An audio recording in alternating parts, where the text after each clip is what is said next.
हम कहते हैं ना कि स्मोकिंग कम कर दें, लंग कैंसर कम हो जाएगा, और ये ओरल जो हम चीज़ें लेते हैं वो कम कर दें, ओरल कैंसर कम हो जाएगा। लेकिन बच्चों का कैंसर इज़ नॉट प्रिवेंटेबल, लेकिन हम ये कोशिश कर सकते हैं कि बच्चों के कैंसर को वक्त पे हम डायग्नोज करें और ट्रीट कर सकें। इसमें डिफरेंसेस बताए हुए हैं। तो अब ये है कि how can we do this, क्योंकि हम उसको प्रिवेंट तो नहीं कर सकते, क्योंकि एक बच्चा अगर एक दिन का, उसको भी कैंसर डायग्नोज हो सकता है, एक माह का, एक साल का है, तो प्रिवेंशन तो नहीं है। लेकिन हम कहते हैं कि red flags of childhood cancer जो हैं वो सब हेल्थ प्रोफेशनल्स को पता होने चाहिए, कम्युनिटी लेवल पे, जीपीज लेवल पर, फिजिशियंस लेवल पर, primary and secondary health care providers पे। अगर उनको ज़रा सा भी शक पड़े कि बच्चे को कैंसर हो सकते हैं तो फ़ौरन उसको इन्वेस्टिगेट करें कि वो बच्चा स्टेज 4 में ना चला जाए, 3 में ना चला जाए। ठीक है, तो ये थोड़े से बहुत सी जगहों पे ना उन्होंने निमोनिक बनाए हुए हैं, उन्होंने डिफरेंट चीज़ें बताई हुई हैं कि अगर जैसे देखें बच्चा बहुत तेल हो रहा है, आपको लगता है कि उसको अनीमिया हो रहा है, तो आपके जहन में सिर्फ आयरन डेफिशिएंसी नहीं आनी चाहिए, आपके जहन में कैंसर भी आना चाहिए अगर वो बच्चा नहीं रिस्पॉन्ड कर रहा। किसी भी बॉडी, ये तो एडल्ट के लिए भी है कि कहीं लम्स है, कोई स्वेलिंग है, तो प्लीज़ आप ज़रूर ये देखें कि बच्चे को कोई लिम्फोमा या कोई कैंसर तो नहीं है। ठीक है, उसके बाद है कि बच्चे का वेट कम हो रहा है, उसका फीवर नहीं ठीक हो रहा, या उसको कफ है, रेस्पिरेटरी डिस्ट्रेस है। बहुत से बच्चे ऐसे हैं जो एस्मा के लिए ट्रीट हो रहे होते हैं, लेकिन असल में उनका मीडिएशनल मैस होता है, उसका लिम्फोमा होता है चेस्ट में।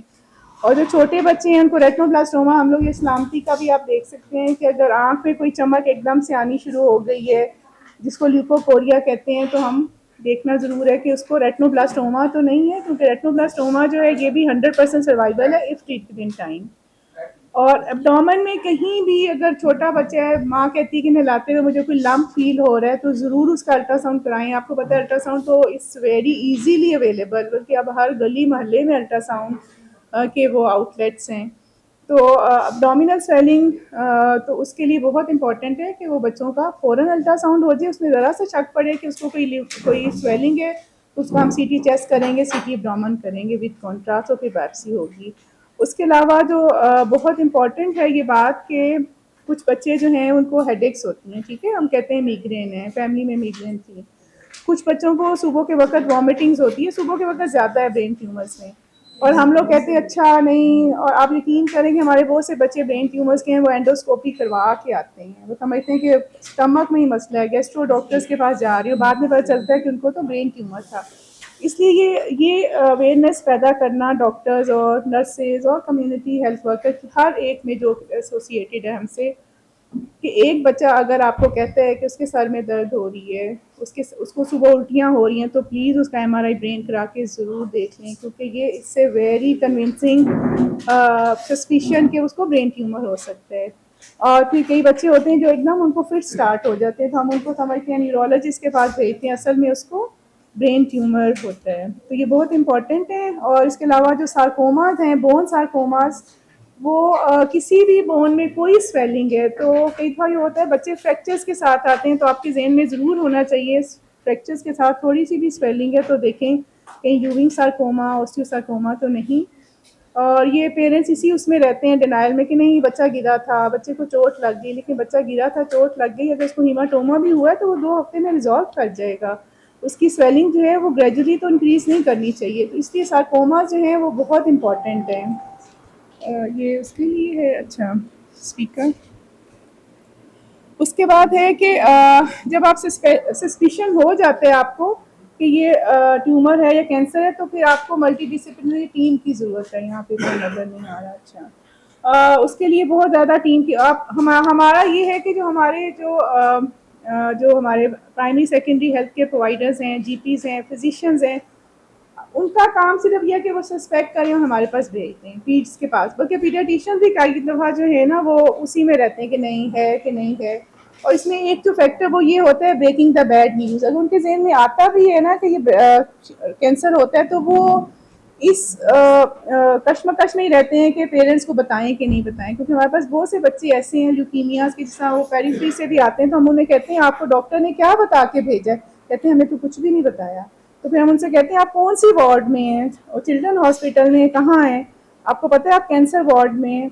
तो ये बहुत इम्पॉर्टेंट है कि आप पेरेंट्स को थोड़ा सा ज़रूर बता दें कि हमें लग रहा है कि बीमारी जो है वो आम बीमारी नहीं है, ख़तरा ज़्यादा लग रहा है हमें।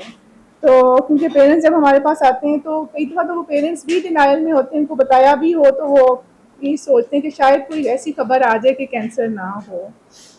अब इसमें देखें कि अब ये जो है ना कैंसर, आप कहते हैं कि to treat a cancer patient you need a village, पूरा बहुत लोगों की ज़रूरत होती है एक कैंसर के पेशेंट को ट्रीट करने के लिए। तो उसमें भी nutrition, education, psycho social support बहुत इम्पॉर्टेंट है।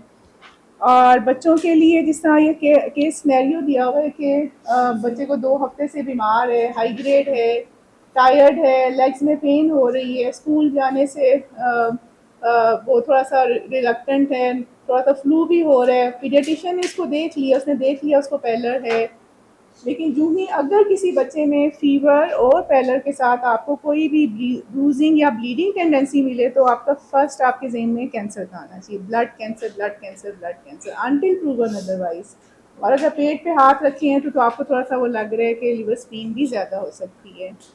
तो इसमें जो है वो अगर बच्चा फीवर के साथ आया है, पैलर है और लिवर स्क्रीन भी है, तो आपने ज़रूर ये सोचना है कि उसको कैंसर होता है। अब देखें ना कितनी लंबी डिफरेंशियल है, वायरल इन्फेक्शन, टीबी हमारे होते हुए यहाँ पे इतना एंडेमिक है, टाइफॉइड, फिर थैलेसीमिया इतना कॉमन है। लेकिन कोई भी बच्चा जो फीवर 2 हफ्ते से उसको नहीं उतरा, उसको लिवर स्क्रीन भी है, वो पेल फील हो रहा है, उसको ब्रूजिंग या अब जब आपको पता है कि नोज ब्लीड कितना कॉमन है बच्चों में, नोज ब्लीड हो रही है, ओरल ब्लीडिंग हो रही है, नील पड़ने शुरू हो गए हैं, तो प्लीज़ आप ज़रूर सोचें कि hepatospleen, CBC is very important, it's life saving, life saving. अब देखें सीबीसी हर जगह से होती है।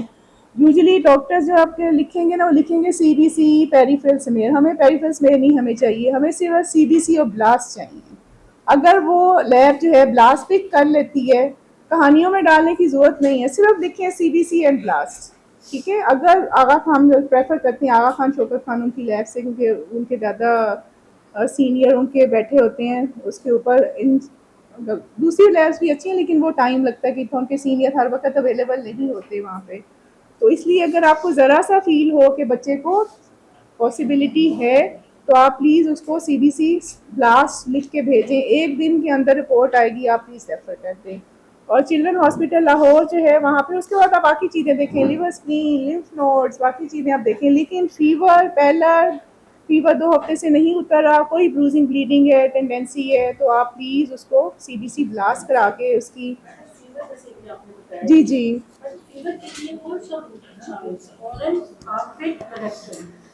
थर्मामीटर के लिए आर्म्स, अंडर आर्म्स, एक्जिला में रखते हैं, ओरल में तो अब नहीं रखते। थर्मामीटर की बात करें, हाँ आर्म्स में।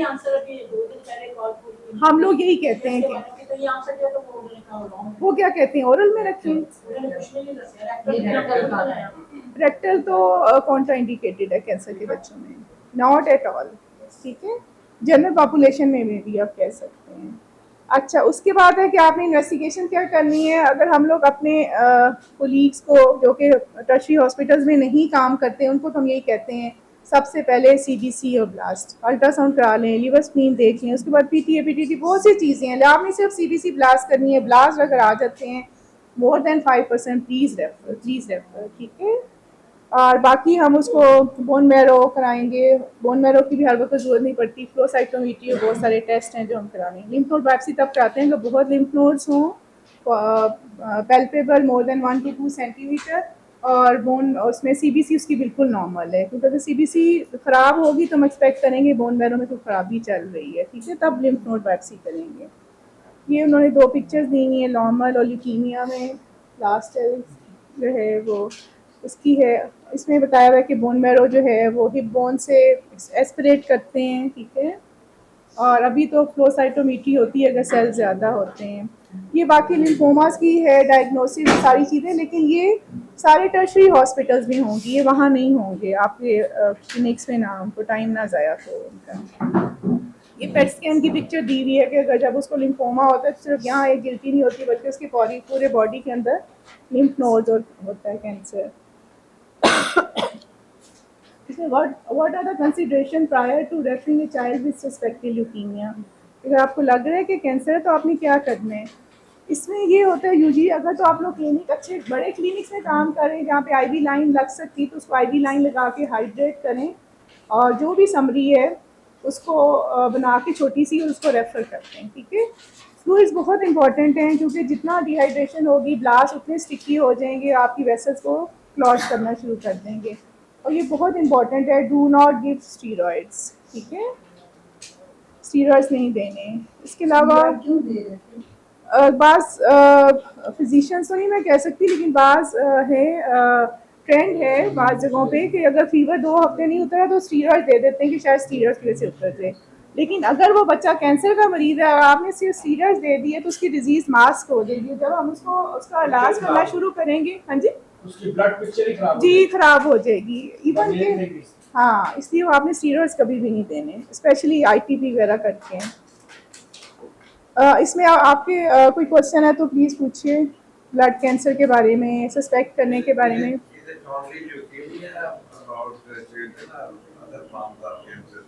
ये ल्यूकीमिया लिम्फोमा जो है ना, हीमाटोलॉजिकल मैलिग्नेंसीज है ना, वो एब्डोमिनल ट्यूमर्स में आएंगे। जी जी, हाँ जी बिल्कुल। जी जी, वो आप तीन चीज़ें याद रखें, तीन हिस्से हैं ना, अगर 100 पेशेंट है 30 to 40 patients leukemia blood cancer के साथ आएंगे, 30 टू 40 जो हैं वो सॉलिड ट्यूमर्स के साथ आएंगे जिसमें एब्डोमिनल लिम्फ नोड्स सार्कोमास, और 30% है जो ब्रेन के साथ आएंगे। और अभी जो गरीब मुल्कों में ब्रेन ट्यूमर जो है ना, that is the most neglected component. बहुत ज़्यादा न्यूरोसर्जन्स की ज़रूरत है जो इन बच्चों को वक्त पे ऑपरेट कर सकें, और बहुत स्ट्रॉन्ग मल्टी डिसिप्लिनरी टीम की ज़रूरत है। बाहर के मुल्कों में तो उनकी जो टीम है ब्रेन ट्यूमर्स की 20-20 लोग होते हैं, स्कूल हेल्थ से लेके psycho social, speech therapist, physiotherapist, जो नाम ले लें वो ब्रेन ट्यूमर की टीम है।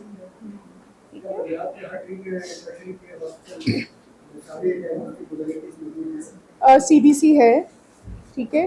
जैसे हमारा प्रोजेक्ट कसूर में अभी चल रहा है, पायलट प्रोजेक्ट, हम वो 2 ईयर्स का कर रहे हैं। उनके वहाँ के एक डॉक्टर ने हमें कहा, हम जब उनके साथ बात कर रहे थे तो उन्होंने कहा आपका ये प्रोजेक्ट है ना, why don't you fund us to do CBC and blast. तो हमें हमारा दिल भी दुखा, हमने कहा हम फंड करने तो नहीं आए आपको कि हम आपके बच्चों की CBC ब्लास्ट कराएं, ये तो आपकी जिम्मेदारी है कि आप CBC और कराएं। अगर ब्लास्ट के नहीं पता चल रहा तो फिर प्राइवेट हॉस्पिटल में भेज दें, अगर आपके उनके पास पैथोलॉजिस्ट भी है, ठीक है। वो कहते हैं कि हमारे पास रीएजेंट्स नहीं है, जो भी इश्यूज़ हैं, जो भी लिमिटेड रिसोर्सेज हैं, तो CBC ब्लास्ट जो है वो सबसे इम्पोर्टेंट है। इसलिए CBC ज़्यादा जल्दी कराएं बच्चों की। कोई बात नहीं, एक ट्रिक तो होता है। ल्यूकीमियाज, ब्रेन ट्यूमर्स और तब सॉलिड ट्यूमर्स पैदे हो। जी जी,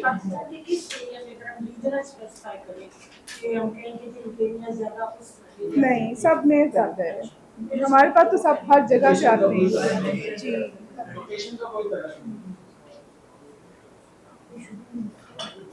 नहीं वो आप कर सकते हैं, बाहर जगहों भी होता है, लेकिन इस जस्ट से मिथ के वहाँ था वो था, हर जगह से पेशेंट्स आते हैं। अब जो है वो डोमिनल ट्यूमर्स में हमारा जो ज़्यादा हम लोग कहते हैं कि किडनीज़ के पास ना, किडनी के अंदर है तो विम्स ट्यूमर है, किडनी के ऊपर है तो न्यूरोब्लास्टोमा है, नेफ्रोब्लास्टोमा विम्स ट्यूमर को कहते हैं। जी, न्यूरोब्लास्टोमा, नेफ्रोब्लास्टोमा, फिर जर्म सेल ट्यूमर हैं, सार्कोमास हैं, ब्लैडर के पास यूजुअली जो होता है वो रेब्डोमा सार्कोमा के साथ उसमें आता है, बहुत कॉमन है। फिर जो बोन्स में होते हैं वो यूवी सार्कोमा और ओस्टियोसार्कोमा है। यूवी सार्कोमा जो है वो छोटे बच्चों में मतलब 1 ईयर से लेके 9, 10, 12, 15, लेकिन जो ओस्टियोसार्कोमा है अराउंड 10 ईयर्स प्लस। ओस्टियोसार्कोमा यूविंग किसी बच्चे को भी हो सकता है, स्मॉल से बड़े को, लेकिन ओस्टियो टूवर्ड्स एल्डर। अब इसमें उन्होंने लिखा है कि जब बच्चे को ये चीज़ें होंगी तो बाकी सिम्टम्स भी होंगे, फीवर, वेट लॉस, और फिर लिम्फ नोड्स का जब कैंसर हम करते हैं तो उसमें हॉजकिन लिम्फोमा और नॉन हॉजकिन लिम्फोमा होता है, ठीक है। ये किडनी दिखाया हुआ, देखें किडनी के अंदर से ट्यूमर निकल रहा है, इसको विम्स ट्यूमर कहते हैं। और इसको हम आराम से विम्स ट्यूमर को अल्ट्रासाउंड पे 99% हमें पता चल जाता है। और आप ये बिल्कुल भी ज़रूरत नहीं है कि आप भागे इधर, हाय बायोप्सी कहाँ से होगी, हाय CT कहाँ से, आप उसको फ़ौरन चिल्ड्रन हॉस्पिटल लाहौर, अगर आपने शौकत खानम भेजना है अगर they take over, okay fine, अगर नहीं हो तो वहाँ जगह मिलती है हमारे पास भेज दें, हमारा टोटली फ्री हॉस्पिटल है। यहाँ पे सारा वही रीजन्स, राइट में है, लेफ्ट में, किडनी तो ज़रा बायोलेटरल किसी किडनी में भी हो सकता है। लिवर में होगा तो हेपेटोब्लास्टोमा, ठीक है, किडनी के ऊपर होगा तो ये सारा उसके मुताबिक है। कोलन में बच्चों को कैंसर थोड़ा सा कम होता है। इंश्योरेंस भी आपका अगर रेफर कोई करना हो तो डायरेक्ट बिल्कुल कर सकते हैं। हमारा यहाँ पे पार्टनरशिप डिपार्टमेंट। हाँ जी, हमारा ओपीडी है ना, तो हर रोज होते हैं जी, हर रोज। और अगर आपको लगता है बच्चा सिक है, इमरजेंसी 24 आवर्स ओपन है, वहाँ पे जाएंगे। उनको अगर फील होता है कि ये मिलिग्नेंसी है, वो हमारे उन कॉल लोगों से बात करेंगे, बच्चा वहाँ शिफ्ट हो जाएगा। We are very over burden ward. हम लोग 60 to 80 बेडेड हैं, लेकिन हम लोग हमारे एक वक्त में 150-140 पेशेंट्स होते हैं, इन पेशेंट्स। और आप लोगों को सुन के हैरानगी होगी कि हमारे जो पर ईयर जो फैकल्टी के लिहाज से, अगर एक फैकल्टी को 50 मरीज़ देखने चाहिए ना साल में, तो इंटरनेशनल क्राइटेरिया न्यू केसेस हम लोग 400-500 देखते हैं। और अभी मैं टर्की में गई हुई थी वर्कशॉप के लिए, तो वहाँ पे उनके 2000 प्लस पेशेंट्स पर ईयर। उनकी जो डाटा वर्कशॉप थी, मैं उसमें फैसिलिटेटर थी वन सेंट जूड के साथ। उनके डॉक्टर हाँ जी, चले कोई बात नहीं, बस हर एक अल्लाह ताला को देना है हिसाब। उसमें वो अगर 20 पूरे टर्की में उनके पास 20 मेन सेंटर हैं जो बच्चों के कैंसर का ट्रीट करते हैं, और उन 20 सेंटर्स में ऑलमोस्ट 2200 या 2300 केसेस पर ईयर ट्रीट होते हैं।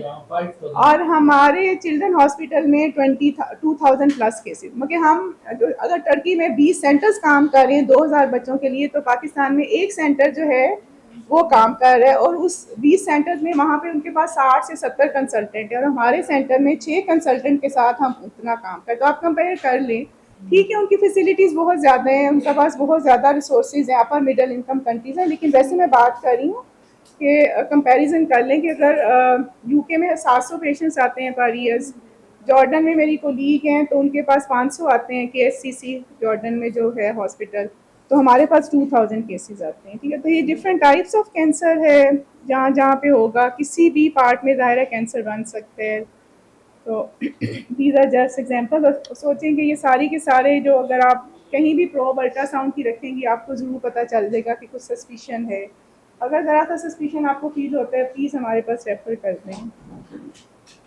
उसमें होता है कि हम लोगों ने उनकी टिश्यू अल्ट्रासाउंड गाइडेड बायोप्सी करनी होती है, उसकी रिपोर्ट आती है, साथ ही हम स्टेजिंग वर्क का, बोन मैरो अगर ज़रूरत है, पैन CT ज़रूरत है, बोन स्कैन, उसके अलावा बास ट्यूमर्स हैं, हम लोग MRI प्रेफर करते हैं, ठीक है, और कुछ ट्यूमर मार्कर्स होते हैं। फिर ये भी एग्जांपल्स हैं न्यूरोब्लास्टोमा में। न्यूरोब्लास्टोमा कहते हैं कि it's a tumour of rich people ना, ये वेस्ट में बहुत कॉमन है, और ये बहुत इन्वेजिव ट्यूमर है, फॉरन स्टेज 4 में जाता है, सुप्रारीनल भी हो सकता है, पैरासिम्पथेटिक भी। और वहाँ पे तो उनके ट्रीटमेंट बहुत ज़्यादा एडवांस्ड हैं, तो अब वो कहीं जाके 50 से 60-70% पे गए हैं। अभी जो उन्होंने इनकी न्यू मेडिसिन है, उसको कहते हैं anti-GD2 वैक्सीनेशन कह सकते हैं, या वो इम्यूनोथेरेपी है, जो कि बहुत एक्सपेंसिव है। 1 महीने की जो डोज है वो करोड़ों रुपए में एक बच्चे की आती है, लेकिन वो क्लिनिकल ट्रायल के थ्रू अपने बच्चों को फ्री देते हैं, और it's not available in Pakistan. मुझे एक इंडिया की मदर मिली थी जो इंजीनियर थी, अमेरिका में ट्रेन थी, वो वापस गई, मुझे इसी मीटिंग किसी में मिली थी। तो जब उनके बच्चे को न्यूरोब्लास्टोमा हुआ, तो उन्होंने कहा कि मैंने पूरे इंडिया में कैंपेन चलाई कि इस बच्चे को anti-GD2 मिले, and she made it possible कि उसको फिर बच्चे को मिला, and that child is alive. तो इस ये this is not available in, और ये सब बच्चे कई बार प्रेजेंट करते हैं मेटास्टेसिस डिजीज़ के साथ। स्किन, आइज़, विल्स ट्यूमर जो है, it's a very good prognosis tumour, 80-90-100% है। इसलिए आप लोगों की जिम्मेदारी है, आपके जो कोई माँ या कोई पेरेंट्स आते हैं कि हमें लग रहा है थोड़ा सा पेट में सोच, फ़ौरन अल्ट्रासाउंड कराएं। अगर वहाँ रीनल के अंदर ट्यूमर है तो प्लीज़ हमारे पास रेफ़र करें। बाद लोग बायोप्सी भी नहीं करते, सिर्फ CT स्कैन पे ही डायग्नोज हो जाता है, और फिर हम इसको ट्रीट करते हैं post op chemo and radiotherapy if needed. Germ cell tumour बहुत इंपॉर्टेंट है कि बॉयज़ में टेस्टिकुलर ट्यूमर और गर्ल्स में ओवेरियन ट्यूमर्स, और इसके अलावा भी एब्डोमेन में भी हो सकते हैं, कहीं भी हो सकते हैं टेराटोमास की फॉर्म में, ठीक है। और ये भी 90-100% पॉसिबल है कि इनको हम ट्रीट कर सकते हैं इफ़ ट्रीटेड अर्ली। इसलिए कोई भी बच्ची जो है, स्पेशली लाइक एडोलेसेंट एज में या उससे पहले, आपको पता है एडल्ट में भी ovarian cancer is one of the killer in Pakistan. Madam आप ज़्यादातर ये जो ओवेरियन कैंसर होता है इसमें सर्जरी प्रेफर करते हैं नहीं उसमें वो डिपेंड सब कुछ देना होता है, डिपेंड करता है कौन सी टाइप है, उसमें सर्जरी, रेडियोथेरेपी और कीमो सब कुछ। ठीक है, वो फिर डिपेंड, हर एक का प्रोटोकॉल होता है कब सर्जरी करनी है। लेकिन इसमें ध्यान यही होता है, early diagnosis is the key. Early diagnosis अगर आप उसको क्रॉस कर लिया अर्ली डायग्नोसिस को, फिर life is not comfortable for the patient and for the family. इसलिए हमारे कंधों में बहुत ज़्यादा जिम्मेदारी है एज अडल्ट फिजिशियंस भी और पीड्स के भी। उसके बाद है कि what are common investigation abdominal pregnancies पे। अभी तो हम लोग अपने कोलीग से ही कहते हैं अल्ट्रासाउंड इज़ अ की। कोई ज़रूरत नहीं है सीटीज़ के पीछे भागने की। आप लोग अल्ट्रासाउंड पे आपको लगते हैं या सिंपल एक्सरेज पे या उस पर आपको बोन्स में फ़ौरन टर्शरी सेंटर्स में भेजें ताकि उनका जल्द से जल्द वर्कअप हो जाए और वो उनका ट्रीटमेंट शुरू हो जाए। ये डिफरेंट टाइप्स बताई हुई हैं। पेट स्कैन, अब हम लोग टर्की की देख रहे थे तो हर सेंटर में पेट स्कैन था। लाहौर में सिर्फ 3 जगहों पे और पाकिस्तान में भी हैं 10-11 से ज़्यादा नहीं। तो हम लोग तो यही प्रमोट करेंगे आप अल्ट्रासाउंड एक्सरे कराएं और फ़ौरन रेफर कर दें। यही रेपिटिशन है, ये दोबारा बार बार, लेकिन हमारा की मैसेज यही है कि प्लीज़ अच्छे हाथों से कोई अल्ट्रासाउंड करवा के कंफर्म अपने लेवल पे कर लें कि एब्डोमिनल ट्यूमर है, जस्ट सेंड। और बहुत कम ट्यूमर हैं बच्चों में जो बिनाइन होते हैं, ज़्यादातर मेलिग्नेंट ही होते हैं, तो इसलिए they should be treated as soon as possible. जैसे देखें अब कितना बड़ा ट्यूमर हो गया है और जब तक वो टर्शरी हॉस्पिटल में पहुंचते हैं। ये ल्यूकोकोरिया है, ये भी बहुत इम्पॉर्टेंट है हमारे सेटअप में, क्योंकि जब ये रेटिनोब्लास्टोमा डायग्नोज होता है, लेट डायग्नोसिस होता है, उसमें कई दफ़ा ई न्यूक्लिएशन करनी होती है। ई न्यूक्लिएशन के साथ जो है वो पेरेंट्स राज़ी नहीं होते, वो कहते हैं हम आँख नहीं निकालेंगे, बच्चे की जान जाती है तो जाए। ठीक है, वो ट्रस्ट नहीं करते, वो कहते हैं कि नहीं आप लोग झूठ बोल रहे हैं, हमारा बच्चा तो इतना प्लेफुल है, फिर क्या हो गया आँख में कुछ आ गया तो। और आप यकीन करें कि ये रेटिनोब्लास्टोमा गिव्स सच ए मिजरेबल डेथ। आपका जब ब्रेन में चला जाता है बच्चे को फिट्स होते हैं, सीजर्स होते हैं, पेन में होते हैं, इसके अलावा बोन मैट्स होते हैं, उससे बोन फ्रैक्चर हो जाती हैं। तो इसलिए हमारा बड़ा दिल दुखता है जब बच्चे लेट भी आते हैं और हम उनको कुछ भी नहीं फिर कर सकते। Once the tumour touches the brain it's palliation. ठीक है, तो वाइट रिफ्लेक्स, वो कहते हैं ना कि एकदम से आँख चमकती है अंधेरे में, तो प्लीज़ आप ज़रूर रेटिनोब्लास्टोमा का सोचें। बिल्कुल सिंपल टेस्ट है, इसको बी स्कैन कहते हैं। और बहुत से हमारे लाहौर में सेंटर हैं, लाहौर जनरल हॉस्पिटल, जिना हॉस्पिटल, सब ऑफ्थेल्मोलॉजिस्ट ये टेस्ट करते हैं। जो ही पता चले कि ये अब तो ILRBT, मुगल हॉस्पिटल, बहुत सारे एडवांस सेंटर हैं, लेकिन बहुत कम सेंटर है जहाँ पे इन्यूक्लिएशन और ट्रीटमेंट होता है। आप प्लीज़ हमारे पास भेजें, हम उसको फर्दर टेकअप करेंगे। उसके बाद है कि हाउ कैन पीडियाट्रिशियन स्क्रीन, उनको कैसे स्क्रीन करना है, वही ना रेड रिफ्लेक्स देखनी है, फिर बोन स्कैन करके देख सकते हैं, लेकिन बेहतर है कि फ़ौरन भेज दें उसको।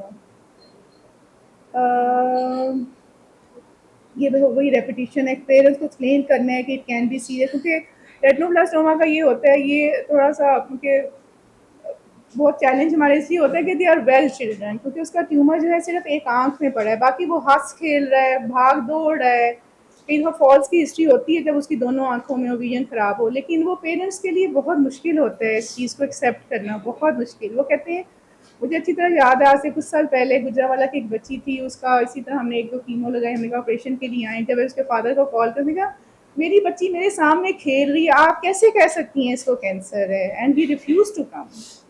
तो इसलिए रेटिनोब्लास्टोमा हमारे हमारे सेटअप में बहुत मुश्किल है। अफ्रीका में भी बहुत मुश्किल है, जैसा लो इनकम कंट्रीज़ में जहाँ पे लैक ऑफ एजुकेशन है। तो इसलिए अगर आपको रहा था सस्पेक्ट हो ब्रेन ये रेटिनोब्लास्टोमा हो सकता है, तो प्लीज़ आप ज़रूर भेजें और फ़ौरन रेफ़र करें, कन्विंस करके भेजें। हमारा नंबर है तो उनका फ़ोन नंबर भी दे दें ताकि हम उनको ट्रैक बैक कर सकें, क्योंकि वो बच्चे गायब हो जाते हैं, वो नहीं ट्रीट करते कराते हैं। बोन ट्यूमर मैंने बताया, मेन जो होता है यूविंग सार्कोमा और ओस्टियोसार्कोमा है।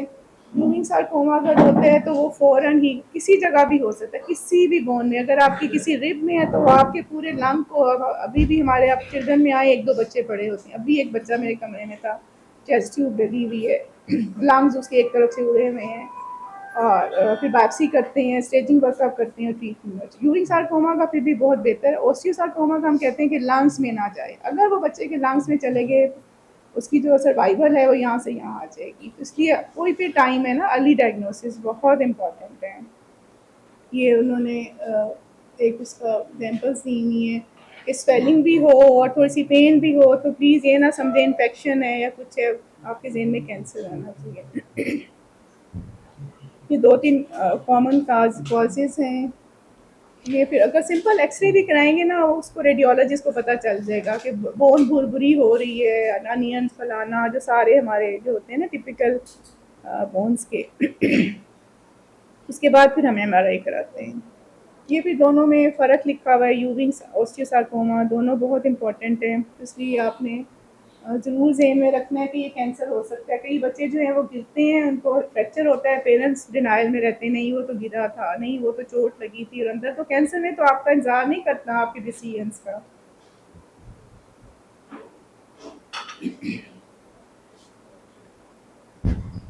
रेफ़र का वही है, बस आप लोग सिर्फ बेसलाइन कराएं और रेफ़र कर दें। अब उसमें ना पड़ें कि हमने सीटी कराना है, एमआरआई कराना है, वो हम लोग खुद करा लेंगे। उसके बाद है बिफोर रेफरल। हाँ, उसमें ये होता है कि अगर कई दफ़ा ऑर्थोपेडिक सर्जन जो बहुत ज़्यादा जिनका एक्सपोजर नहीं है पीड्स का या ऑन्कोलॉजी का, तो वो कई दफ़ा क्यूरेटाज कर देते हैं या कुछ सर्जरीज कर देते हैं, तो वो सर्जरीज नहीं चाहिए होती। हम पहले बायोप्सी बस करते हैं, उसके बाद उसको हमने कीमो लगानी होती है और उसके बाद हम उसको सर्जरीज पे लेके आते हैं, अप फ्रंट नहीं करते। ठीक है, ये तो ख़त्म हो गया है।